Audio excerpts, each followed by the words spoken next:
Hello, my name is DW Spinner. I've been spinning for 10 years and I'm a certified spin instructor.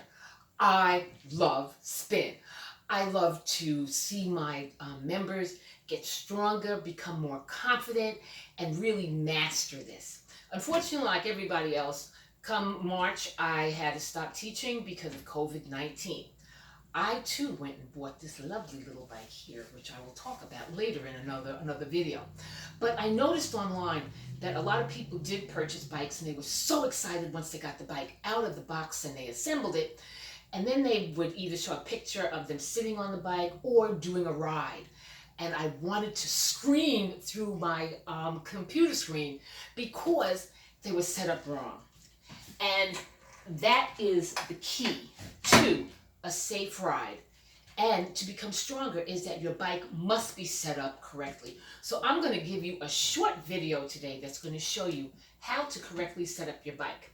You need to have your seat the correct height, in addition to being either forward or back at the correct angle.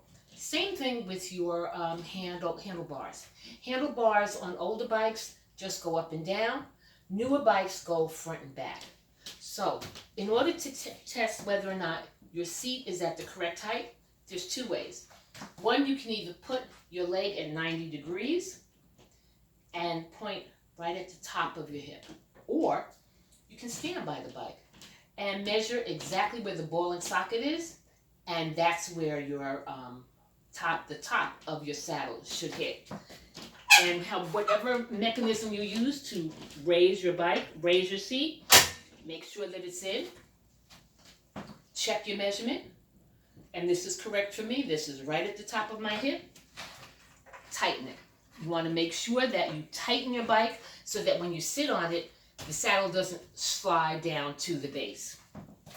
There's one more way that you test whether or not your seat is the correct height. Because if your seat is not at the correct height, if it's too high, you'll find yourself swaying back and forth. Your hips movements because you're hyperextending. Or if your seat is too high, you'll also end up getting problems, say, in the back of the knee, only because you're hyperextending. If your seat is too low, you'll get problems in the front of your knee because you're almost mashing down on your pedals. But there's one other way. Check. It's called the heel check. Put your heel and extend. If this leg is straight, you are at the correct height. How can you check that?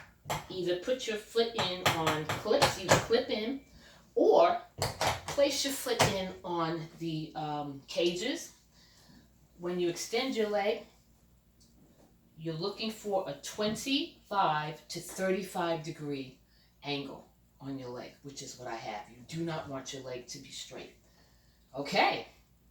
Now, let's check whether or not your seat is forward or back at the correct angle.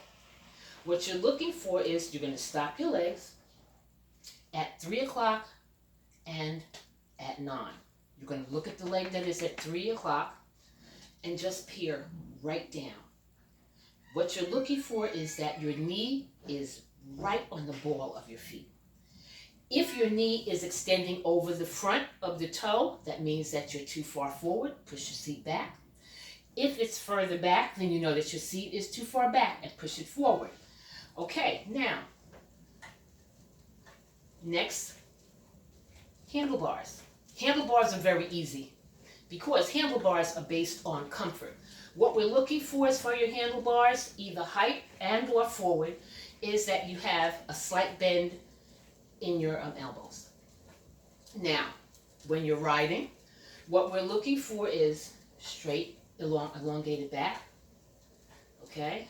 Seat firmly on your saddle, and your hands are just very lightly on the handlebars. They're more for balance than anything else. No holding on for dear life or making your shoulders earrings. No, very light. Now, I just want to say one more thing concerning the seat.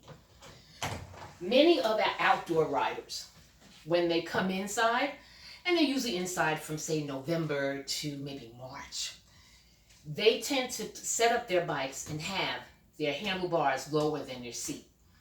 And I understand why, because they're going for aerodynamics when they're outside. When they're going down that hill, they want the least amount of wind resistance, which I get.